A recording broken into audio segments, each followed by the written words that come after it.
संभाजीराजांच्या स्वराज्य संघटनेचं राजकीय पक्षामध्ये आता रूपांतर झालंय। संभाजीराजांच्या पक्षाला केंद्रीय निवडणूक आयोगाची मान्यता मिळाली। स्वराज्य संघटनेची अधिकृतपणे पक्ष म्हणून नोंदणी करण्यात आलेली आहे। स्वराज्य संघटना आता महाराष्ट्र स्वराज्य पक्ष असे असेल। संभाजीराजांच्या पक्षाला पेनाची नीब हे चिन्ह देखील आता मिळालेलं आहे।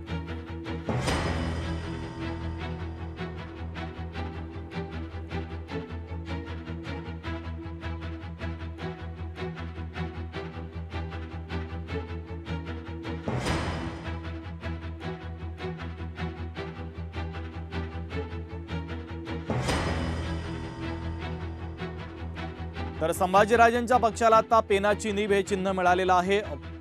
केंद्रीय निवडणूक आयोगाने त्यांच्या संघटनेला पक्षाची मान्यता दिलेली आहे। महत्त्वाची बातमी आपण पाहतोय।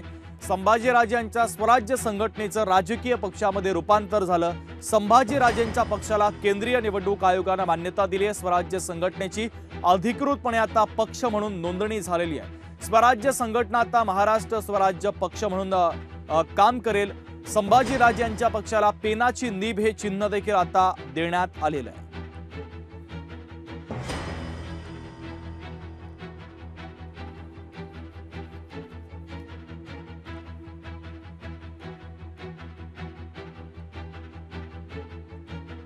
तर संभाजीराजांच्या स्वराज्य संघटनेचं राजकीय पक्षामध्ये रूपांतर झालं। संभाजीराजांच्या पक्षाला केंद्रीय निवडणूक आयोगाने मान्यता दिली। स्वराज्य संघटनेची अधिकृतपणे पक्ष म्हणून आता नोंदणी करण्यात आलेली आहे।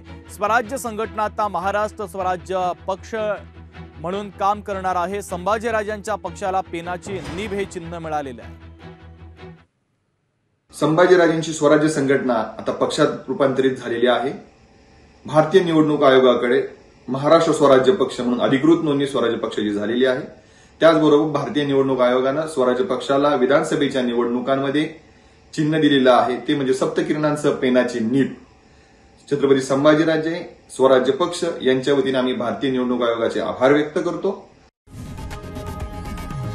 लोकशाही मराठी ऐका, पहा, जागरूक रहा।